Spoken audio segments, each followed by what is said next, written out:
ठीक, तो आपके पास था एक सिलेंडर, बना लीजिए। मात्र 2 सवाल आप दूर है, आपका ये वाला पार्ट खत्म हो जाएगा। ठीक, ये आपका एक सिलेंडर था। सिलेंडर में आपका दे रखा है हाइट 2.4, यानी कि इसकी ऊंचाई जो थी वो 2.4 मीटर थी और डायमीटर 1.4 था, तो रेडियस कितना हो जाएगा? 1.4 का हाफ 0.7 के आगे हम क्या लगा देते हैं? सेंटीमीटर। ठीक है, अब कह रहा है कि इसमें से एक कोण काट करके निकाल दिया गया। क्या काट करके निकाल दिया गया? एक कोण काट करके निकाल दिया गया। अगर हम इसमें से कोण काट के निकालते हैं और कोण इसी साइज का है जिस साइज का ये सिलेंडर है, तो अगर कोण काट के निकालते हैं तो कोण कुछ इस तरीके का कटेगा। ज्यादा से ज्यादा कोण इतना ही बड़ा हो सकता है। अब हम इसको क्या किए? निकाल के बाहर कर दिए। निकाल के अगर बाहर कर दिए तो अंदर जो है वो एक कोण जैसा शेप बन जाएगा और बाकी का जो सिलेंडर है वो एज इट इज नजर आएगा। अब सवाल क्या है? सवाल कह रहा है कि आप इसमें हमको total surface area of the remaining solid निकाल के दिखाइए सेंटीमीटर स्क्वायर में। देखिए ध्यान से, सबसे पहले तो जब इसके अंदर देखा जाएगा, क्योंकि ये काट करके निकाला गया, तो अंदर आपको क्या नजर आएगा? एक कोण जैसा नजर आएगा। कोण का, उस कोण का सरफेस एरिया जो है वो पहले निकालना पड़ेगा, यानी कर्व सरफेस एरिया ऑफ कोण की जरूरत पड़ेगी। प्लस अब एक काम करते हैं, अब उस सिलेंडर के चारों तरफ देखेंगे तो आपको सिलेंडर नजर आएगा सरफेस, मतलब कि आपको CSA ऑफ सिलेंडर की भी जरूरत पड़ सकती है। सही है, लेकिन इसके साथ ही साथ जब आप ऊपर यानी इसके छत पे देखेंगे तो आपको एक सर्कल नजर आएगा। लेकिन नीचे का सर्कल तो काट करके निकल गया है, लेकिन ऊपर अभी भी सर्कल बचा हुआ है। तो जो सर्कल नजर आएगा वो कितना हो जाएगा? Area of circle, area of the top लिख देते हैं, सर्कल अच्छा नहीं लग रहा, एरिया ऑफ द टॉप लिख देते हैं। तो curve surface area of cone में आप क्या लगा देंगे? पाई आर एल लगा देंगे। इसमें क्या लगा देंगे?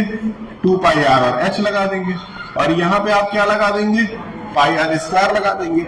अब सबसे पहले ये देखेंगे कि क्या क्या ऐसा है जिसको कॉमन निकाला जा सकता है। तो कॉमन मेरे ख्याल से पाई तो हमेशा कॉमन ही होता है। रेडियस जो है वो दोनों का सेम है, यानी कि रेडियस को भी क्या किया जा सकता है? निकाला जा सकता है। तो यहां क्या बच गया? एल। यहां क्या बच गया? 2h बच गया। और यहां क्या बच गया? काम पहले से थोड़ा सा आसान हो जाता है।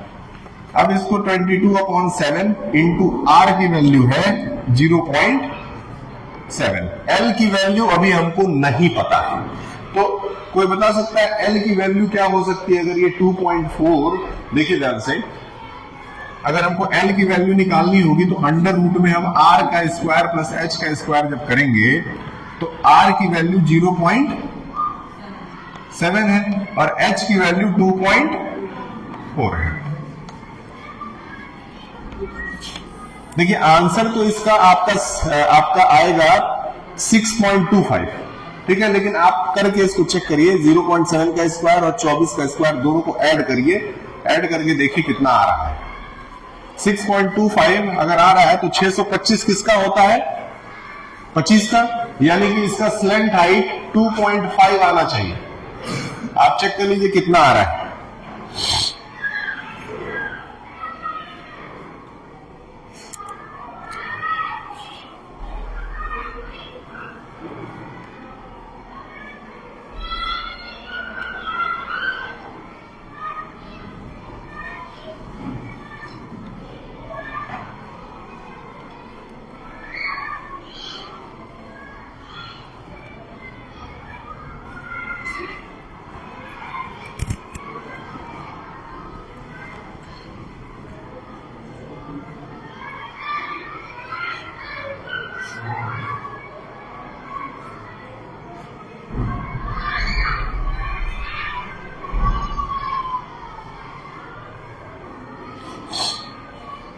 आपको करने का मन नहीं कर रहा है आज? गेम में तो 3 दिन आप लोगों को बहुत मन कर रहा था।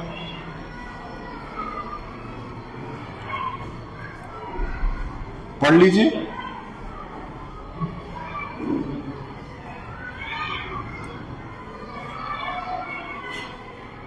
वैसे भी पूरे सुबह 7:30 बजे से लेकर के 8 बजे से लेकर के और 2 बजे तक लगातार फोकस करके पढ़ना यह नामुमकिन बात है, चाहे हम हो चाहे कोई भी बच्चा हो।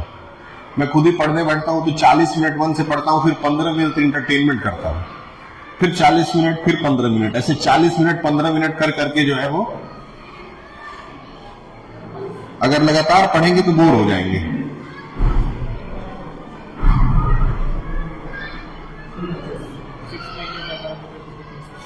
टू 2.5 आया है, 2.5 आ गया, सही है। तो 2.5 अगर आ रहा है, सबसे पहले तो इसको जोड़ने पे 6.25 आया होगा, आया है ना, तो ये आपका 2.5 बन गया। तो स्लैंट हाइट दे दी आपको, तो यहां पे सीधे आप 2.5 रख लीजिए plus 2 into H, sorry H की वैल्यू क्या है बताएं, 2.4 है, और आर की वैल्यू क्या थी, 0.7 है। इसको सॉल्व कर दीजिए और बताइए। देखिए यहां पे देखिए एक चीज, 0.7 के टेबल में 7 10 बार में कट जाएगा, ये इससे 10 बार में कटेगा, नीचे 10 आ रहा है, याद रखिएगा 22/10 आ रहा है, तो इसको हम सीधे इसको हटा करके हम 2.2 ही डायरेक्ट यहां ले रहे हैं, सही है, ठीक।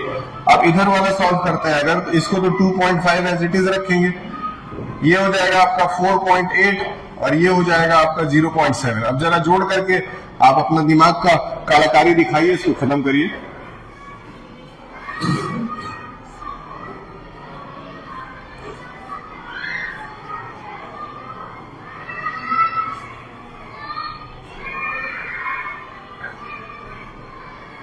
आ रहा हो, आप बाहर क्यों खड़े, जरूर कुछ गलती कर रहे होंगे।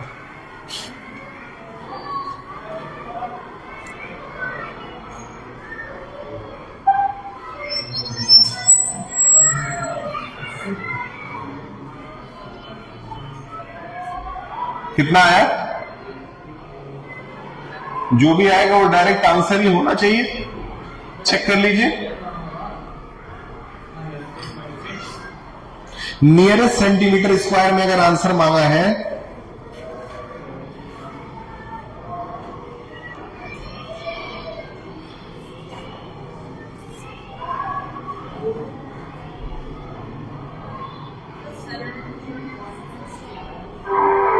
कितना देखते हैं, 12.1 कितना दिया है, दिया है ना, ठीक। देखिए इसको सॉल्व करने में कितना आया, 17.660,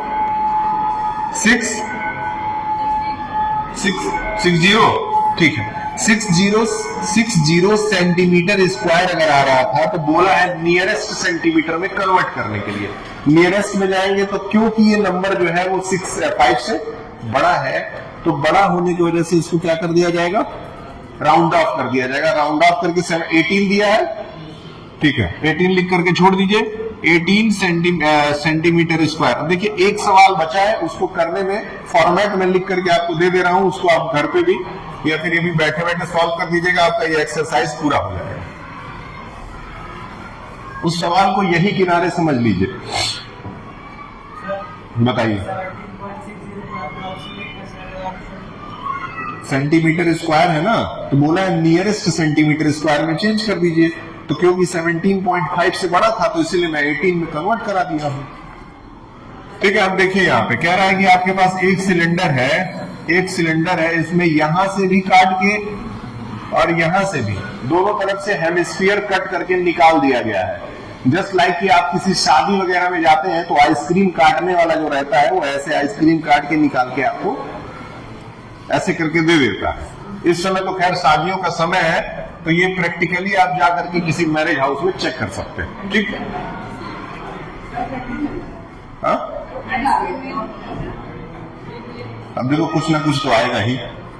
देखिए सवाल में क्या है, कह रहा है wooden article is made by scooping out hemisphere from each end of the solid cylinder as shown.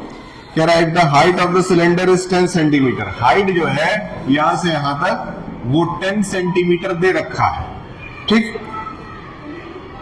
10 centimetre दे रखा है, and its radius base is of radius 3.5, और इसका जो बेस है उसका रेडियस 3.5 दे रखा है, 3.5 सेंटीमीटर दे रखा है। ठीक, अब ये दो चीजें अगर आपको दे दिया है तो टोटल सरफेस एरिया मांग रहा है। टोटल सरफेस एरिया देखिए आपको दो चीज केवल करना है, बहुत ध्यान से समझिए, क्योंकि यहां से अंदर से एक हेमिस्फीयर काट के निकाला गया है और यहां से भी एक हेमिस्फीयर काट के निकाल दिया गया है। इसका सरफेस एरिया और इसका सरफेस एरिया दोनों को एक साथ अगर इकट्ठा कर देंगे तो एक स्फीयर बन जाएगा। क्या बन जाएगा? और उसके अलावा एक सिलेंडर का पूरा गोल वाला हिस्सा आपको नजर आएगा देखने पे बाहर से, क्योंकि वो सिलेंड्रिकल शेप में था। समझ में आ रहा है? तो कुल मिला जुला करके जो इसका सरफेस एरिया निकल रहा है, जो सरफेस एरिया निकल रहा है उसमें एक 2 पाई RH हमको नजर आ रहा है। क्यों नजर आ रहा है? क्योंकि curve surface area of cylinder है। और उसके साथ ही साथ एक 4 पाई R² हमको नजर आ रहा है। क्यों? क्योंकि इसका हेमिस्फीयर और इसका हेमिस्फीयर अगर जोड़ दिया जाए तो कितना आ जाता है? 4 पाई R², क्योंकि हेमिस्फीयर का होता है 2 पाई R²। हाँ, देखो इस क्वेश्चन को एक पेज में भी कराया जा सकता है और 4 लाइन में भी कराया जा सकता है।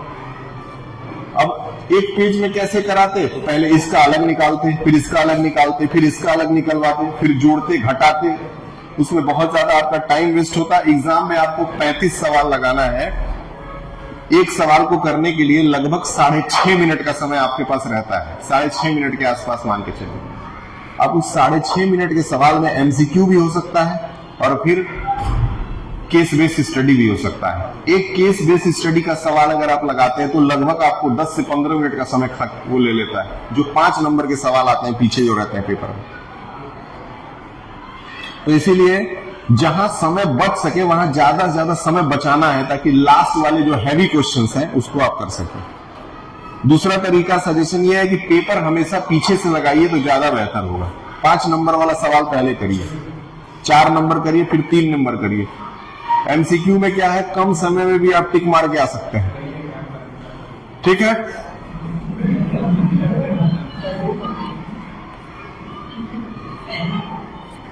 टू पाई अगर इसमें से कॉमन ले लिया जाए क्या बचेगा? यहां क्या बचेगा? यही बचेगा। इसके बाद से वैल्यू रख दीजिएगा, आंसर निकाल लीजिए। 2 × 22/7 इंटू रेडियस है आपका 3.5, हाइट है आपका 10 और फिर रेडियस है आपका 3.5। इस गलत हो गया? बताइए, कॉमन लेने में गलत हो गया? अच्छा, यहां पे बिल्कुल सही है, 2R बचना चाहिए। तो 2 इंटू कितना आ जाएगा? ये 3.5 आ जाएगा। अब इसको सॉल्व करके इसका आंसर आप लिख दीजिएगा। आ गया आपका आंसर 374। इनका आंसर आया है, इस हिसाब से चेक कर लीजिएगा सही है कि नहीं।